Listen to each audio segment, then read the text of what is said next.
गरीब देते हैं पुरसा तुम्हारे प्यारों का।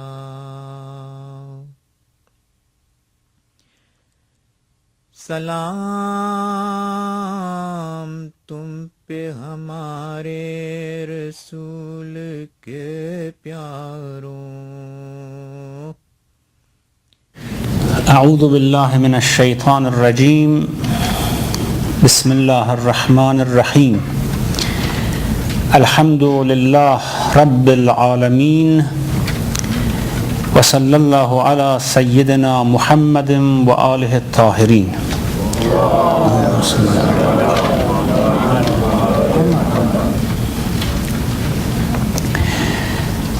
There are various verses in the Quran that talks about a day when we are going to meet our Lord. وَاتَّقُوا اللَّهَ وَاعْلَمُوا أَنَّكُمْ مُلَاقُوهُ. Be conscious of God and know that you are going to meet Him. قَدْ خَسَرَ الَّذِينَ كَذَّبُوا بِلِقَاءِ اللَّهِ.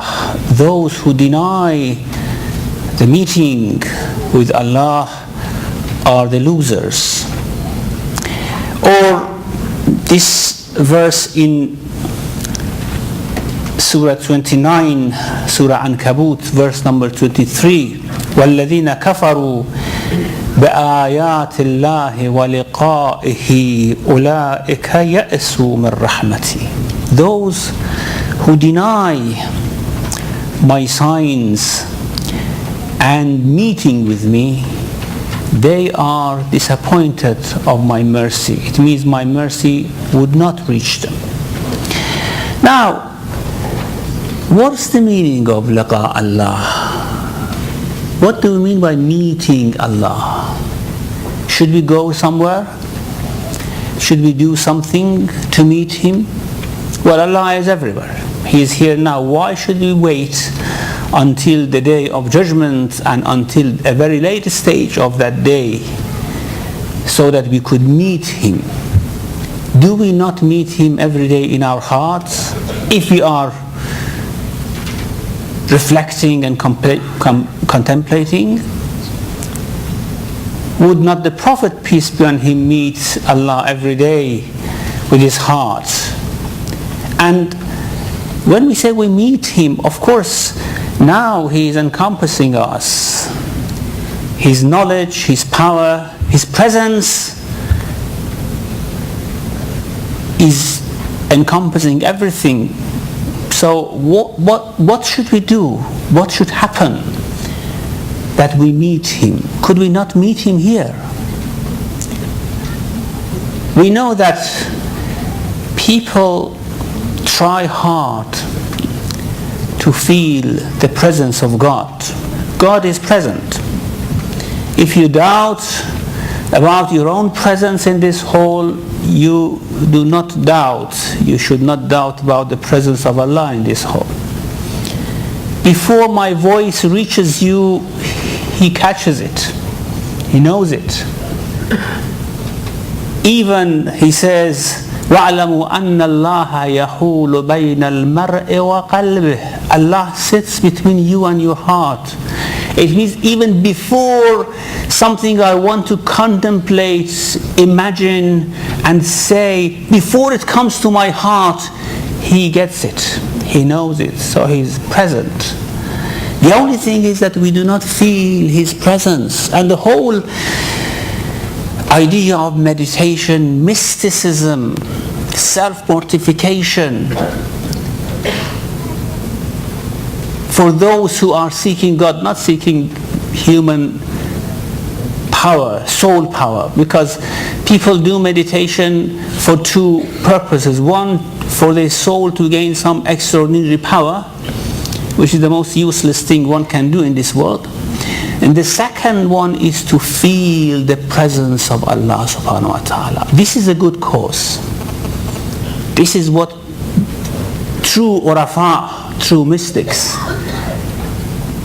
have spent years and years to achieve. So if he's present, what's the meaning of this meeting? And it's repeatedly mentioned in the Quran that one day you will come and meet me. You will come to my presence. And we will meet and we will talk. If you are a mu'min, the moment you see me, I say salam to you. تَحِيَّتُهُمْ يَوْمَ يَلْقَوْنَهُ سَلَامٌ وَأَعَدَّ لَهُمْ أَجْرًا كَرِيمًا Surah Ahzab. For mu'minun, the day they meet Allah, Allah greets them with peace, fills their hearts with peace, the day they meet Him. So what's the meaning of this meeting? Now, let me read you a story. This is a very beautiful story, a very short one, of course, by Shahabuddin as-Suhrawardi, not the Suhrawardi the mystic, Suhrawardi the philosopher, because we have two Suhrawardis who are almost contemporary. One is very famous mystic, the head of Suhrawardiya Sufi circles, and the other one is the Illuminationist philosopher. This Illuminationist philosopher, Shahabuddin al-Suhrawardi, has a book, a very beautiful book called Short Persian Stories. And maybe each story is about half a page, maybe sometimes 2 pages, but full of wisdom. Now, this story I read for you, and you will see what world of wisdom he has put in this very beautiful book. This is called Solomon and the Nightingale. Now listen carefully, because these are stories which are grasped by reflection.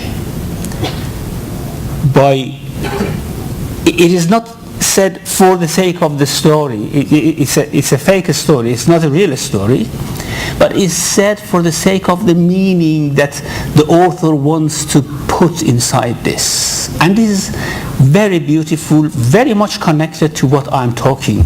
And if you get the meaning of this story, we will get the meaning of that meeting with Allah, and why should we wait until that time. Solomon and the Nightingale. All the birds were present at Solomon's court. Well, he had power over birds, isn't it? The Quran says that we had put birds under his control. Except the nightingale, to whom Solomon appointed one of the birds to take a message and say, it is necessary for you and me to meet one another. Now, of course, Solomon is the king, nightingale is a small bird. However, the message has come from Solomon. It is necessary for you and me to meet one another. When Solomon's message was delivered, the nightingales had never yet left their nests. They were afraid of leaving their nests. And that's why they were not present in Solomon's court. Yet Solomon sent them a message that we have to meet. Turning to his friends, one of them said, this is Solomon's command, and he does not lie. He has promised a meeting. Yet no meeting will be possible if he's outside the nest while we are inside. And he will never fit inside our nest. So how could this meeting be possible? There was an aged one in their midst who cried out and said, if the promise implicit in the words, now here we have, this is time of Solomon, but here Suhrawardi has resorted to verses of the Quran, because this is a story which flows beyond time. Now he puts words of the Quran, verses of the Quran in the mouth of these nightingales. It says that That aged one said, if the promise implicit in the words, the day whereon they shall meet him, يَوْمَ يَلْقَوْنَهُ, be true, and if the import of the words, all of them in general shall be assembled before us, and unto us shall they return. If all these come true, then the solution is thus. It means that these verses of the Quran says that there should be a meeting, and we want to meet Solomon. Here, of course, Solomon is a metaphor of God, and these nightingales are a metaphor for human beings. Says that if we have to meet him, the solution is, since King Solomon will not fit in our nest, we must leave the nest and go to him, otherwise no meeting is possible. Now, what do you get out of this? It's very clear, isn't it? We must leave our nest before we can meet him. When he says, I want to meet you, of course, he doesn't mean that I will come to your small world. You have to come to my big world. Isn't it true? Now, who are we? Do we have any value? Are we really that much? Do we really have that much value and worth so that we go to that world, huge world of God to meet him? Allah says, yes, do not deny this. This is why I have created you. You stupid human beings do not understand, isn't it? Well, if Allah wanted to go rude, he should have spoken like this. You stupid human beings do not understand. I have created you for this. I want to meet you. I cannot come. Of course, we do not believe that God could come and be incarnated in human form like Jesus Christ or like Hindu gods or something like that. Subhanahu wa ta'ala amma yushrikun. He's above all this. I want to meet you. I cannot come to your world in the sense that I cannot make myself so small. Not that I cannot in the sense that I have no power. It's impossible. That glory, that splendor, it cannot come into this small world. So if you want me, of course you can see me in this small world as well. In every drop of rain you can see me. But if you want to see me in my splendor and glory, then you have to grow. You have to grow. And all this process that I have put for you, you are conceived in the womb in a very, very secure place. وَلَقَدْ خَلَقْنَا الْإِنسَانَ مِنْ سُلَالَةٍ مِنْ طِينٍ ثُمَّ جَعَلْنَاهُ فِي قَرَارٍ مَكِينٍ. We have created you of extract of mud, and then we placed you in a very secure place. Then you come out of that to this world. Then you come to a wider world of Barzakh. You grow bigger, bigger, bigger, until there comes a day when you would hear that the Lord is here. Now this verse in Surah Fajr has perplexed many exegetes. Kalla إِذَا دُكَّتِ الْأَرْضُ دَكًّا دَكًّا. When the earth is pounded and pounded, it becomes another earth. وَجَاءَ رَبُّكَ وَالْمَلَكُ صَفًّا صَفًّا. And your Lord will come, and the angels in line, you see them, they line for respect of the presence of the Lord. Now, the exegetes say, what does it mean?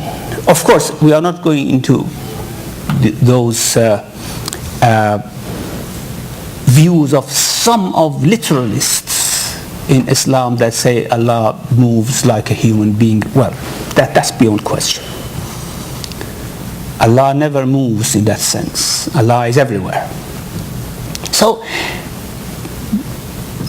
the majority of exegetes say, what does it mean, وَجَاءَ رَبُّهُ? Your Lord comes. Where does he come?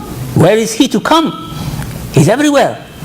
So what does it mean, وَجَاءَ رَبُّهُ? Your Lord comes. They say, it means وَجَاءَ أَمْرُ رَبِّكَ. The command of your Lord will come. However, why don't we take it, the Lord will come, in the sense that you grow to a level that suddenly is declared, the Lord is here, and you can see. You encounter the Lord in His glory, in His magnificence. You encounter Him. It's not imaginable for us, of course. Now we are in our nest, we are in our cocoon. We cannot imagine that.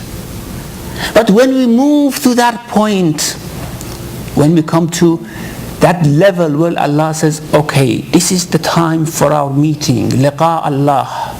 This is the time I appointed, and we want to meet. And believe me, you never want that meeting to end. It's something that mesmerizes your soul, captures your whole being. Then Allah takes you somewhere that you can live in His presence forever. إِنَّ الْمُتَّقِينَ فِي جَنَّاتٍ وَنَهَرٍ. Muttaqeen live in gardens and rivers, but that's not important. What is important? فِي مَقْعَدِ صِدْقٍ عِنْدَ مَلِيكٍ مُقْتَدِرٍ. Surah Qamar, the last verses of Surah Qamar. In a place that Allah approves their presence there, beside the potent king. في مقعد صدق عند مليك مقتدر. They sit there and they will be there forever. And that's a place where you don't want to blink, where you don't want to turn your head. So magnificent and beautiful is the view of the Lord. Of course, we don't see Him by eyes. That's natural. Don't take me wrong. It's just the understanding of the heart and the soul which captures Him. But do we capture Him? No. Never. Never, ever. Our heart and our soul can fully capture His beauty. We just have glimpses of His beauty coming. And this is paradise. That's why in paradise you never get bored, because every day you get a new glimpse of that beauty. Dying impatiently for the next morning, for the next glimpse of that beauty to come. Now, in paradise, we have a completely different life from what we understand. Be it the physical life or the spiritual life. As I said last night, in hell we have a physical life, we have a spiritual life.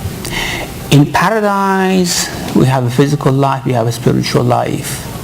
The spiritual life of hell was gloomy. It was somehow overwhelmed by physical tortures. However, the spiritual life of paradise is the purpose of it.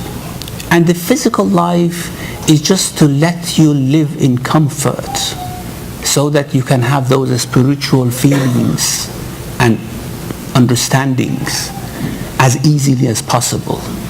And after all, even physical enjoyments give us some understanding of aspects of the presence of Allah subhanahu wa ta'ala.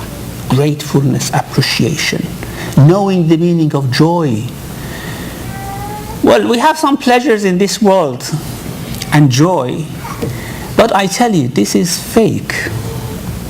If the life here is not real life, the pleasure here is not real pleasure. If the life here is just play and sport and imitation of life, The pleasure here is imitation of pleasure. There's no pleasure in this world. Remember this hadith, hadith Qudsi, that Allah said to the Prophet, people seek comfort in this world. Tell them, I have not created comfort for this world. The moment you get what you want, there is a disaster beside it, isn't it? Don't think that Allah doesn't know this. We usually think, Allah, couldn't you make a better world? Why like this? Why you don't give us a respite? Well, that's the whole purpose of this world. He doesn't want you to get a respite. You get a respite, you want to live forever in this world. And this is not what He wants. He wants you to detach and go and move. And despite all these calamities, predicaments, poverty, illness, everything, you see how distresses. Of course, in the past we had more physical type of pressures and problems. Now we have more psychological problems. And despite all this, you see how attached we are to this world. How reluctant we are to leave this world. Now imagine Allah would have created comfort without hardship in this world. What would have happened? So, when we talk of pleasure in paradise, that's real pleasure. That's true pleasure. The way you understand how God is filled in Himself with joy and pleasure. And God never goes sad, does He? He's the delight, pleasure, joy, rejoicing all comes from Allah subhanahu wa ta'ala. So we have two types of pleasure to get two aspects of this splendid, glorious being which we are going to live with forever. When I say forever, I know none of us know what does it mean. It means that you don't have time strain, isn't it? You like to sit here, have question and answer for 500 years. Who cares? You have plenty of time. Or you want to go and visit a friend and live there for 1,000 years and then come out after the conversation, long conversation. Who cares? Time never ends. Can you imagine that? It's not imaginable. If you imagine it, you tremble.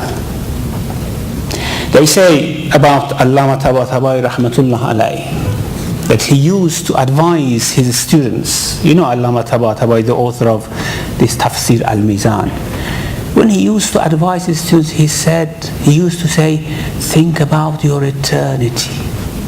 And he trembled. He had a feeling of it. What does it mean? Eternity. We don't have it. Eternity is for God, isn't it? There is this another beautiful hadith that after people live in paradise for some while, they receive a letter from Allah subhanahu wa ta'ala, in which it is written, هذا كتاب من الحي الذي لا يموت. This is a letter from the living who never dies. إلى الحي الذي لا يموت. To a living who never dies. Isn't it? I'm not going to die anymore. And then he says something else. I don't say it now. I mean, this was just the address, the title of the letter. The content of the letter I want to discuss, and then I reveal it. Because if I reveal it now, I have revealed myself. Now, when you go to paradise, there are two sides to it.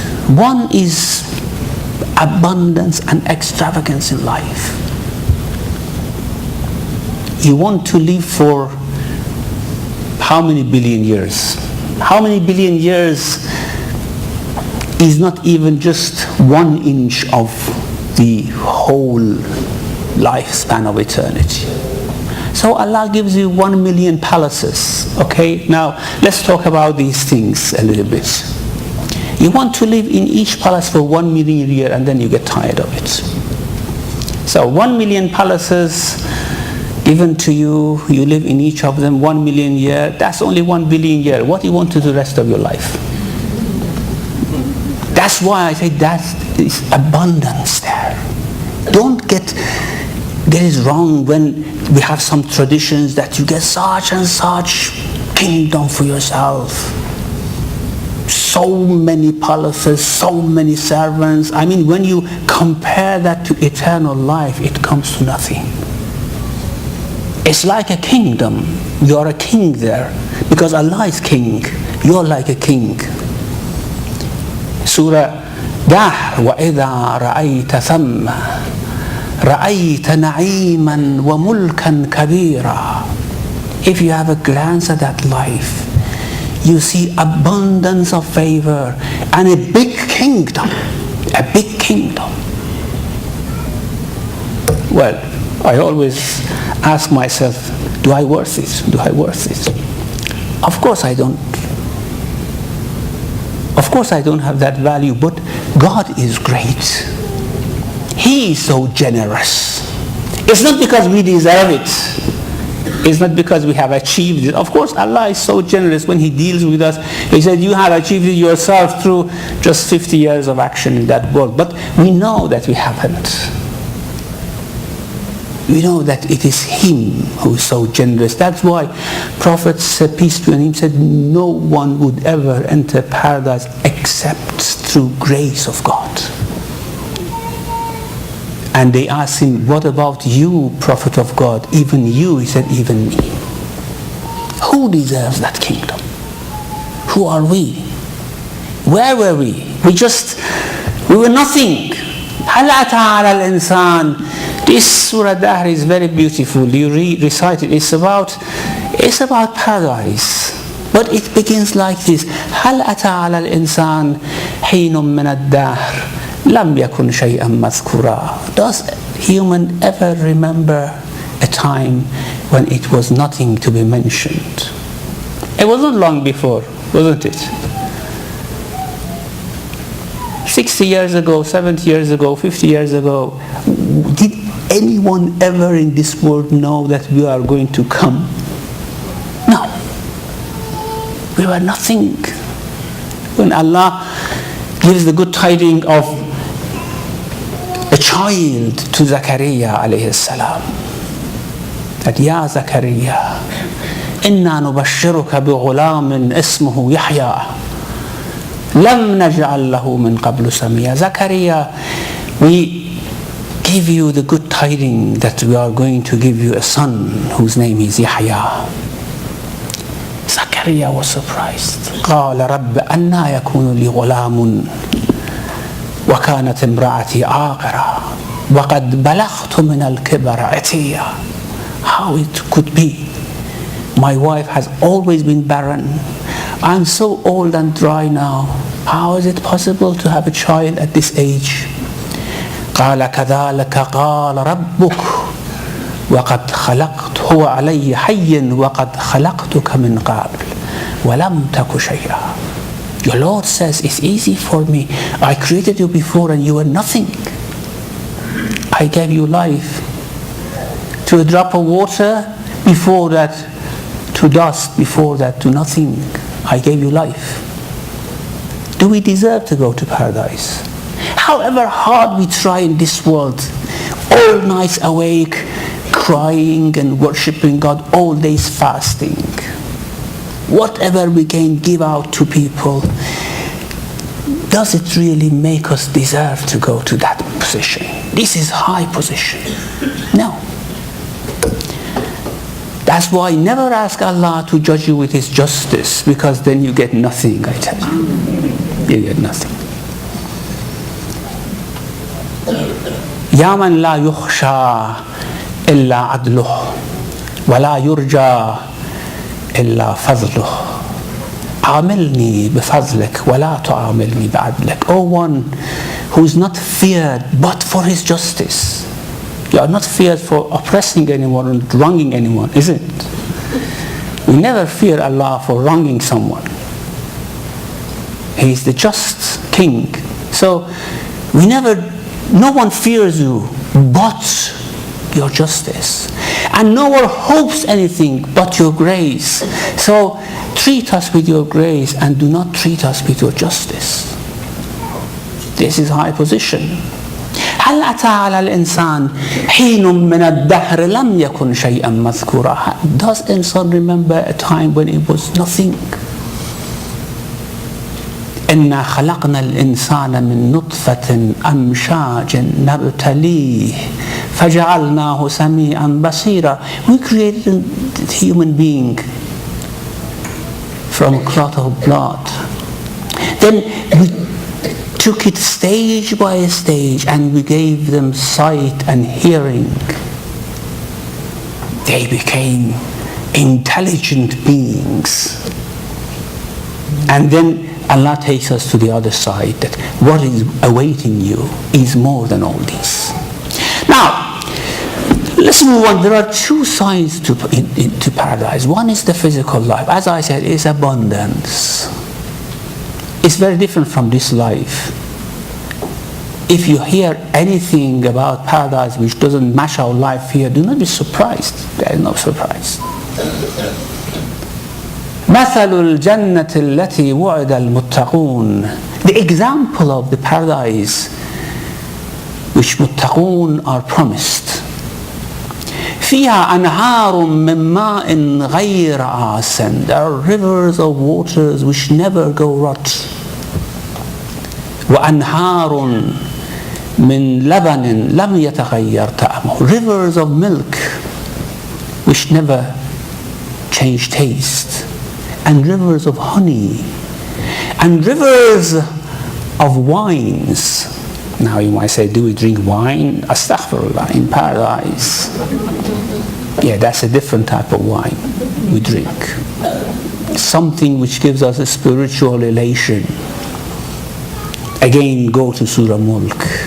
You have different of these type of drinks which provokes your spiritual attention so that you get a manifestation. And then when you get that manifestation, you cannot calm down. You cannot come back to paradise. You have left it. Then they give you some other drink to bring you down. To bring you down. إن الأبرار يشربون من كأس كان مزاجها كافورا. Abrar will drink a drink from a goblet which is mixed with camphor, brings them down. When they go out, like prophets, sometimes he had some fits of presence of Allah subhanahu wa ta'ala that he wanted to leave this world. I don't know how authentic is this, but they say he used to say, Aisha, kallimini ya Humaira, Aisha, speak to me, I'm leaving. Bring me down to this world. It was not time for him to leave yet. In paradise it will be the same.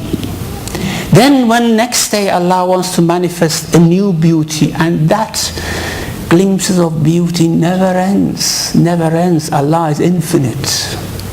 You go forever. You move forward forever and it's there forever. And the love which is developed in your heart for Allah there cannot be described. Why Allah doesn't speak of spiritual life of paradise? Because how can we understand it? We cannot understand the spiritual status of our prophet in this world.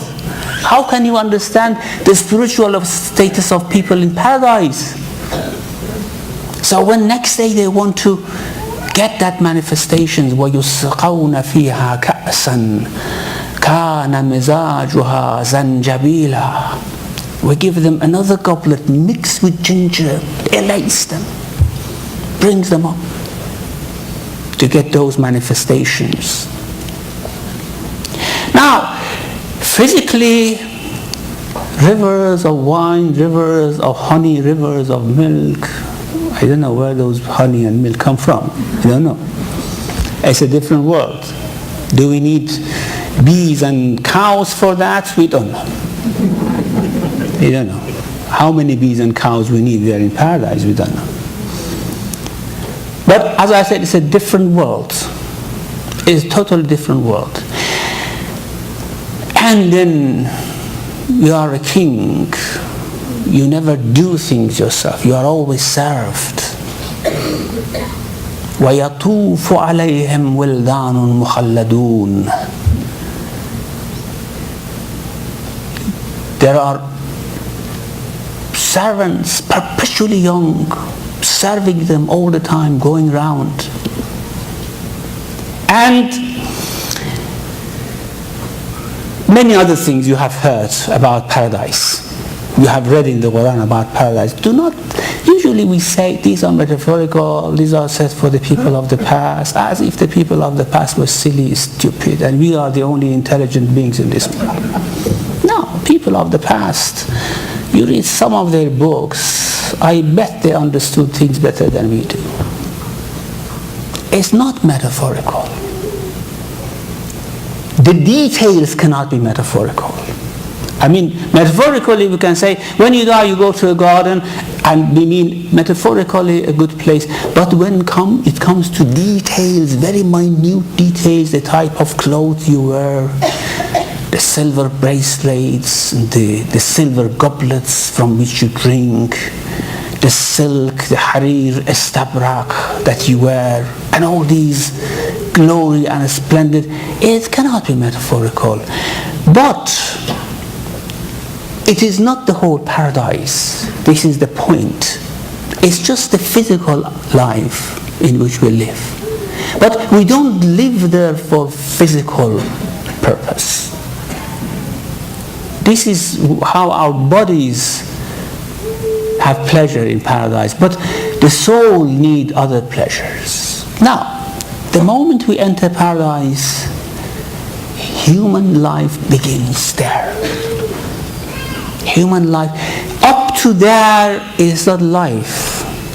It's just pain and toiling and going stage to stage. Ya ayyuhal insan, innaka kadihun ila rabbika kadhan famulaqih. You human, you labor laboriously towards your Lord until you meet Him. And after you meet Him, then your life begins in paradise. Then there is one question. Well, we have different people go to paradise. Majority of people, I guess, would go to paradise. And I tell you one thing. We have a hadith that the majority of people of paradise are women. And well, it's natural. They give birth to us, isn't it? They give birth to us. So, it's quite natural. But we have different stations, isn't it? It's not fair that the one who had a good heart but was not familiar with his Lord would go to the same place as the one who wakes up in the middle of the night, remembers the Lord, has His love in his heart. We cannot go to the same place. There are different stations, levels. انظر كيف فضلنا بعضهم على بعض. Surah Isra.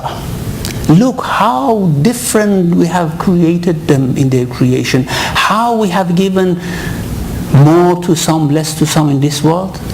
وَلَلْآخِرَةُ أَكْبَرُ دَرَجَاتٍ وَأَكْبَرُ تَفْضِيلًا. In Akhirah, you see more of these differences. More of these preferences. Imam Ja'far al-Sadiq alayhi salam said to his companions, I see all of you enter paradise, but don't worry about entering paradise. Worry about acquiring a level that you deserve. Because if you are at a lower level, while you could acquire a higher level, you have lost something. Although you cannot feel it in paradise, you never can feel loss. You never want to have something that someone else has, because you don't know what they have. Everyone lives with his own heart, within the heart. You never know. Everything is content. However, you get different things. Now, you might say that how do we get different things while we are told, whatever you wish in paradise, it will be there for you.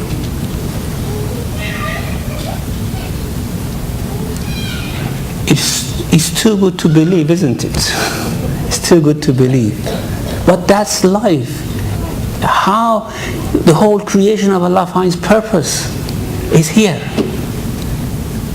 Now, what does it mean, whatever you wish, it will be there? You don't ask for it. You don't say, God, give me this. No. You don't ask anything. No dua. Your dua there is Subhanallah. وآخر دعواهم أن الحمد لله آخر دعواهم أن الحمد لله رب العالمين. You want to call him, there is nothing to call for. You just say praise, all praise belongs to you. Now I tell you, you close your eyes, say, I want a big mansion. Okay, imagine it in your mind. I want a big mansion. I want the bricks of this mansion, one gold, one silver, one ruby. Can you imagine that? Oh, you never have seen gold and silver and ruby. I want that. I want such and such things in this mansion. You can imagine that, isn't it? Now, here you imagine it. There, you just create it. As soon as you imagine it, it's there for you. This is the meaning of لَهُمْ فِيهَا مَا يَشَاءُونَ. Whatever they wish is there for them. You just imagine something and it's there. Now you say, how do we get different things there? Different levels, while whatever we wish is there? Because the extent of our wish are different. We have very limited wish, because in this world we did not contemplate. We did not know God. We did not find Him something that we could love. The extent of our wish is God give us money, God give us wealth, God save us from death. This is the extent of our understanding. And we go with this extent of understanding to paradise, and that's our level. But the level of someone who knows much more of this world is much higher, but we don't know it. We don't know it. The physical life is equal, it's the same. I just see that you have a very beautiful palace, I just imagine that I want that, it will be there for me. No problem. But what goes inside the hearts are very different. How Allah manifests Himself to you is very different. Look for the levels. What level you please. Of course, in paradise we move towards perfection. Every day that Allah manifests Himself, we have one step higher than where we were before. And forever we go. But the point is like a train. Some sit in the first wagon, some sit in the last wagon, and it all move together. We all move up. But the one which is at the top and the one which is at the bottom, they all move together. That's why you never get the position of a saint if you are not a saint in this world, in paradise. You get that position, but that's after that saint has left that position long before you. We are told in a hadith that after 50,000 years that Allah manifests Himself in paradise to the believers, they come to an understanding of Him which Prophet had in this world. Good, 50,000 years, just beginning, isn't it? But where does Prophet go after that 50,000 years? We cannot imagine. We cannot imagine. And that's why we are told people are placed on their levels in paradise. Try to get a higher level, otherwise you lose. Although you do not envy, there you cannot understand.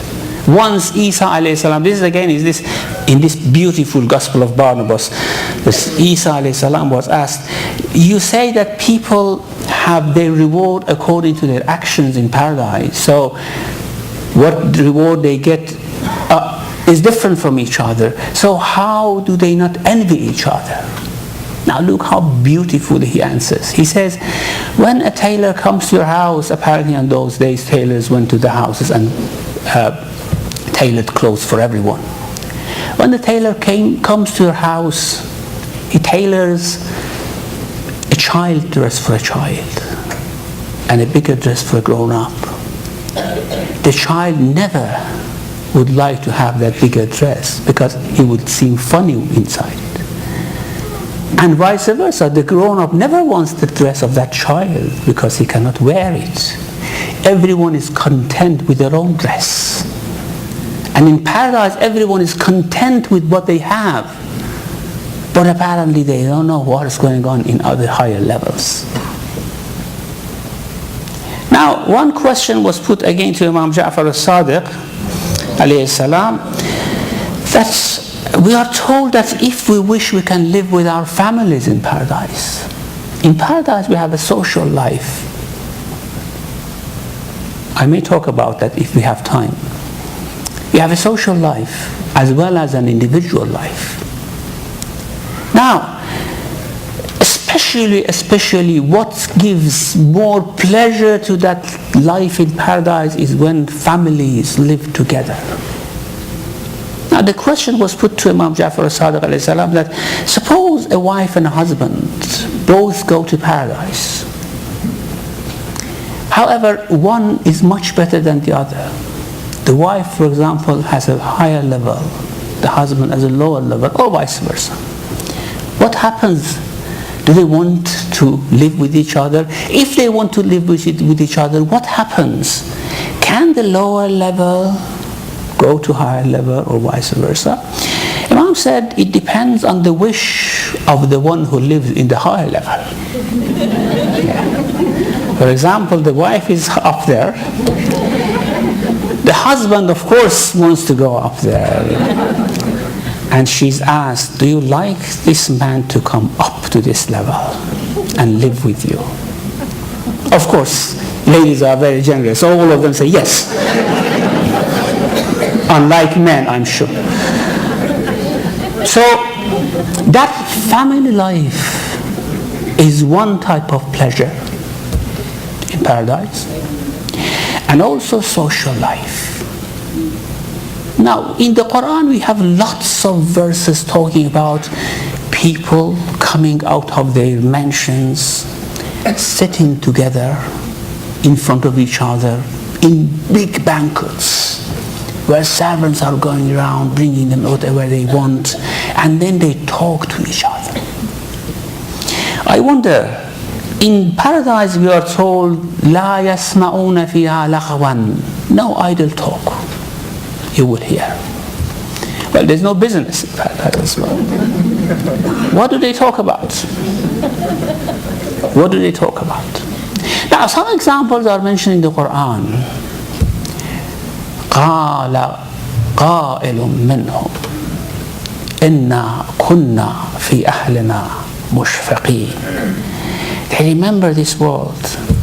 How come we came here? How did we deserve to come here? Yes, I remember. We were very fearful. فَمَنَّ اللَّهُ عَلَيْنَا. Allah had His grace on us. وَوَقَانَا عَذَابَ السَّمُومِ. He saved us from that punishment of Samum, that hot wind. إِنَّا كُنَّا نَدْعُوهُ مِنْ قَبْلِ. إِنَّا كُنَّا مِنْ قَبْلُ نَدْعُوهُ إِنَّهُ هُوَ الْبَرُّ الرَّحِيمُ. We were calling upon Him to bring us here. How kind, how generous He was. He listened. Now, this is one type of conversation. Another type of conversation which is mentioned in Surah Safat. قال قائل منهم إني كان لي قرين. One of them says to the other, I had a friend in the previous world. Now there we are. We refer to this one as previous life. In the previous life, I had a friend. يقول أئنك لمن المصدقين أإذا متنا وكنا ترابا وعظاما أئنا لمدينون. He was all the time whispering in my ears, do you really believe when we die we become bones and dust, we are going to be alive again? He was always talking to me in this way. I did not listen to him. God saved me. I did not listen to him. And then he says, قَالَ هَلْ أَنْتُمْ مُطَّلِعُونَ. Shall we go and see where this man is now? And this shows people of paradise has this power to see through the hell whenever they wish. قَالَ هَلْ أَنْتُمْ مُطَّلِعُونَ. Shall we look where this friend of mine is now? فَاتَّلَعَ فَرَآهُ فِي سَوَاءِ الْجَحِيمِ. They watch and he's in the middle of the hell. And then there is a conversation. At the end they say, أَفَمَا نَحْنُ بِمَيِّتِينَ. Really we are not going to die? إِلَّا مَوْتَتَنَا الْأُولَى وَمَا نَحْنُ بِمُعَذَّبِينَ. Really God is not going to punish us? إِنَّ هَذَا لَهُوَ الْفَوْزُ الْمُبِينَ. This is great success. Now this is just remembering, reminiscing what happened in this world. But there's one other thing, serious conversation. I tell you, and I finish my talk about paradise, although there are many aspects of paradise which is left untouched, but is balanced with many aspects of hell which was left untouched. Now,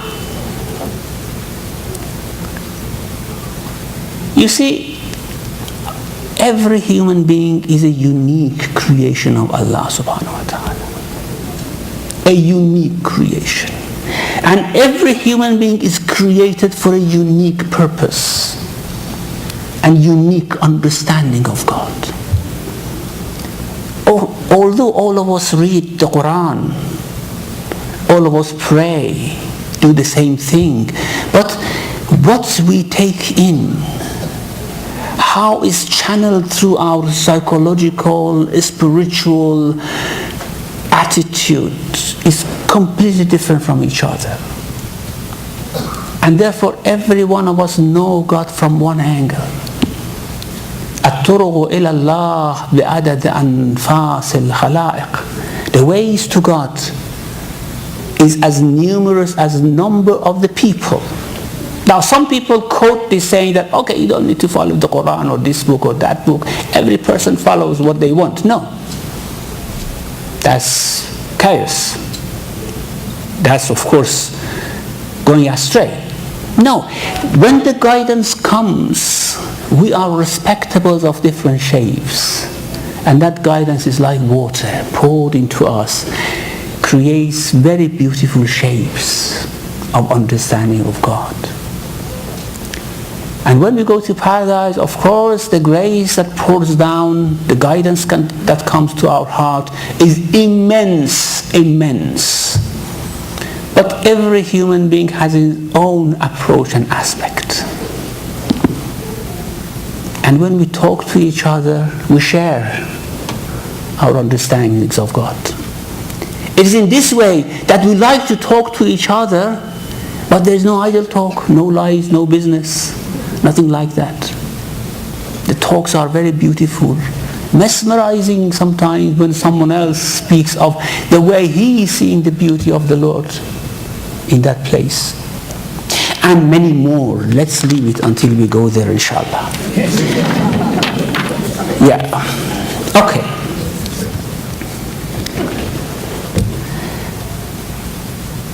How small is this world, isn't it? I mean, when you think about what is ahead of us, you realize what we are sticking to is so small, so worthless. This is what Imam Hussein tried to mention to everyone on the way. That is worthless to stick to a life like this. And the glory and dignity comes when you give up and try to transcend this small life. And this is what came for Imam Hussein alayhi salam. And the worth of this life, of course, don't think that this life is worthless. It's small, but it's not worthless. Because those magnificence that you receive in paradise, you don't receive it unless you go through this world. Every day and every night in this world counts.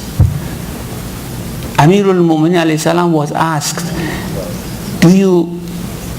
which one is better, life of this world or life of the next world? Of course, the question is silly, but the answer was very deep. He said, I do not exchange one day of this world with 1,000 years of akhirah. And he was asked why. He said, because 1,000 years of akhirah is a continuation of what I have received from Allah subhanahu wa ta'ala because of what I do in this world. But one day of this world, you know how much can increase my levels in akhirah if I use it? If I use it correctly, it's good to ask for long life from Allah subhanahu wa ta'ala. But a long life which you use for your akhirah, that's good. Otherwise, long life to accumulate money, you are not going to use it. Long life to just waste time, have pleasure. Well, at the end, it comes to an end. Long life to use it for akhirah, that's very good. Now, when this afternoon the army of Umar ibn Sa'd, they wanted to charge this afternoon. And this very famous statement of Umar ibn Sa'd came this afternoon.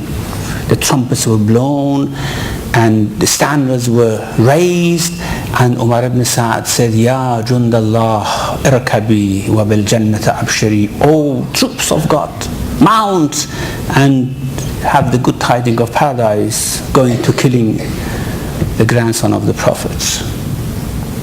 You see how some people are lost in religion. When they charged, Hussein was just dozing in front of his tent.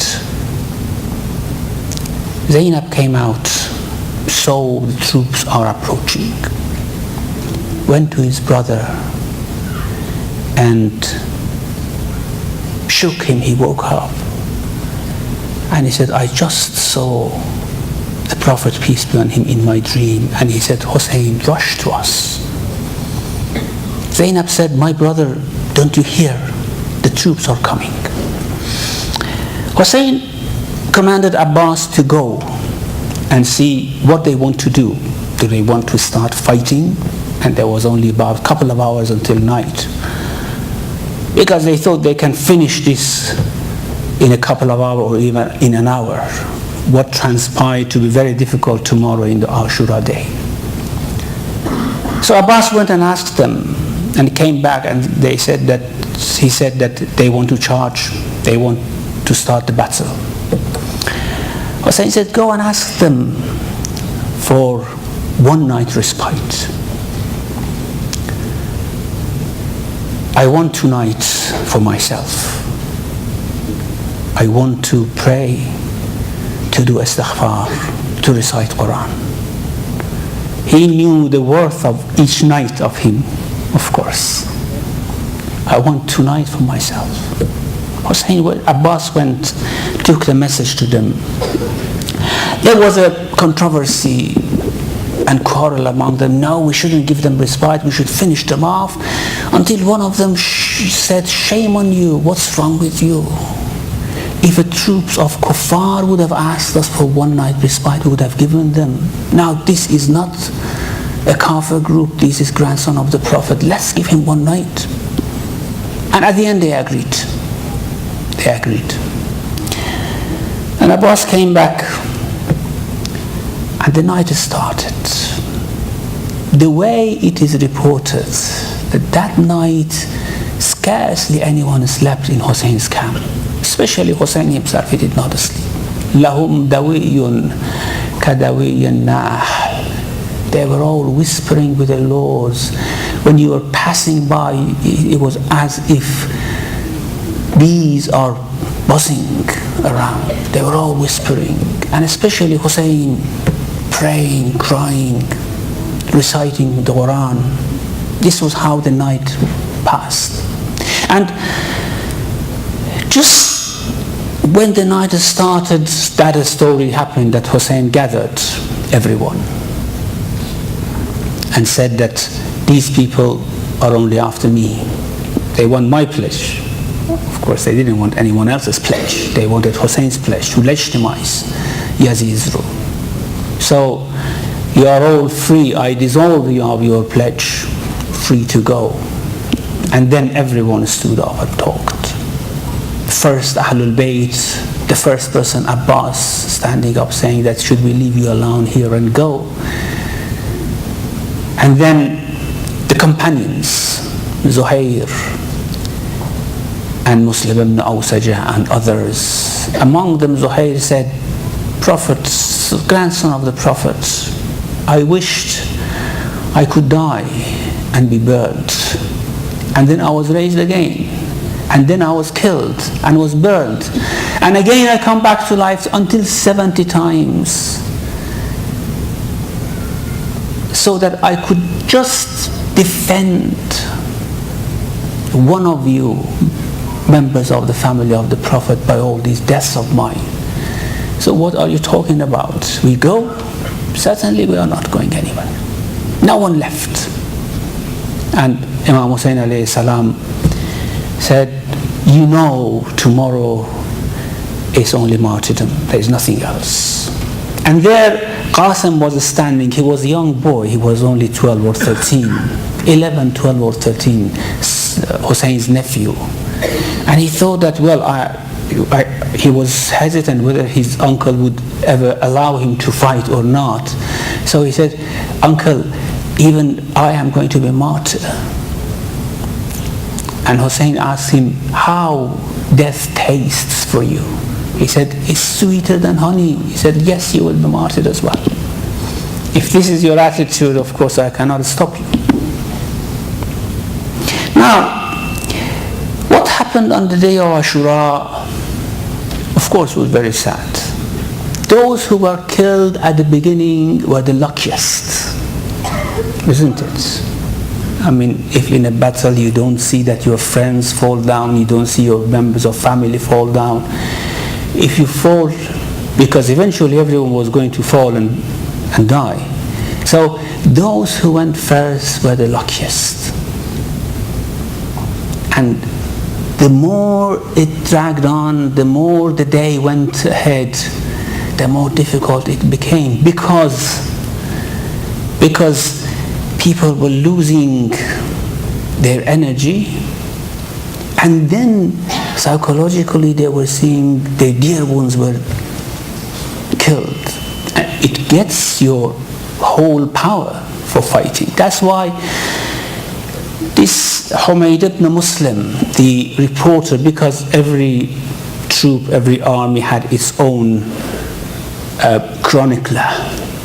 Now many of these traditions which we have from Karbala have come from the chronicler of the army of Umar ibn Sa'd, who had written the things. And of course there was a chronicler for the army of Imam Hussein alayhi salam. And of course then we had reports of Zainab and Zainul Abidin and others. But officially Humayd ibn Muslim had written many things.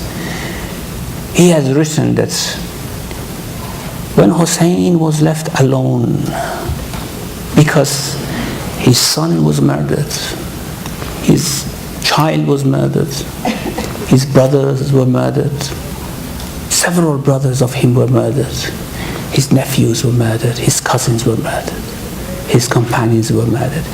We thought that Hussein cannot take a sword anymore. Especially after Abbas was killed, when Hussein went over his body and he said, now my backbone is broken, my brother. And people shouted in the army of Umar ibn Sa'd, Hussein is finished. After Abbas, Hussein is finished. Now, Humayd ibn Muslim writes that we did not think that Hussein can take a sword after that. But amazingly, the real battle started when Hussein was alone and no one else was there. The real battle started there. When the army, the left wing, the right wing, the heart of the army, they started to come close to Hussein's camps. And this was, of course, something Hussein could not allow. So he said, he had a place close to his own tent, which was a highland. He stood there, and it's said that in a tradition we have that he was so thirsty, so tired, so hot, that he couldn't see anything but smoke in front of him. And then when the army started to charge towards to his tents, he just said, La hawla wa la quwwata illa billah, and charged. Charged, saying, Fatimu Zahra ummi wa abi, Qasim al-kufr bi Badrin wa Hunayn. My mother is Fatima. My father is the one who destroyed Kufr in Badr and Hunayn. And he started to charge.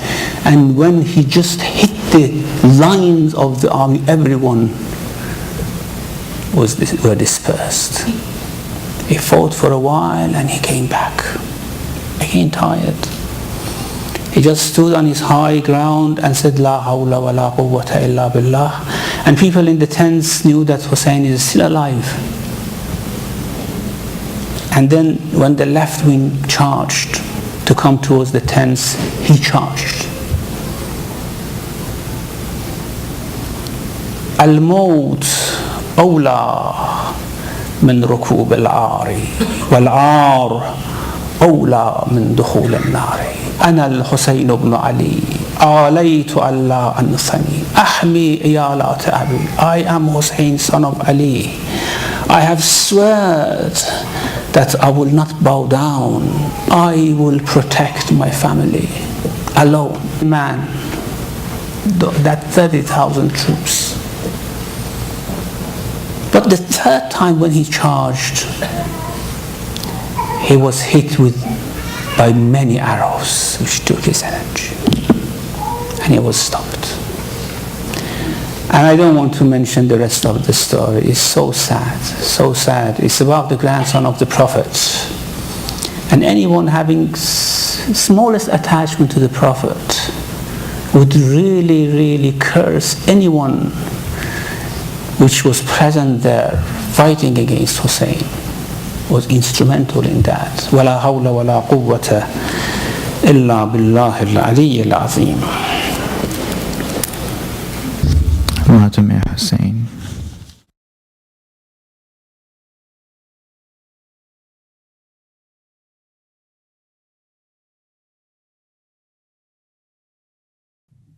Us Hussein, Us Hussein, Us Hussein ibn Haidar pe लाखों सलाम, लाखों सलाम. नबी के नवासे पे लाखों सलाम, लाखों सलाम. जिसको दोषे नबी पर बिठाया गया, जिसका जन्नत से जोड़ा मंगाया गया, जिसके भाई को जहर पिलाया गया, जिसको बैठे बिठाए सताया गया. उस हुसैन, उस हुसैन, उस हुसैन इब्ने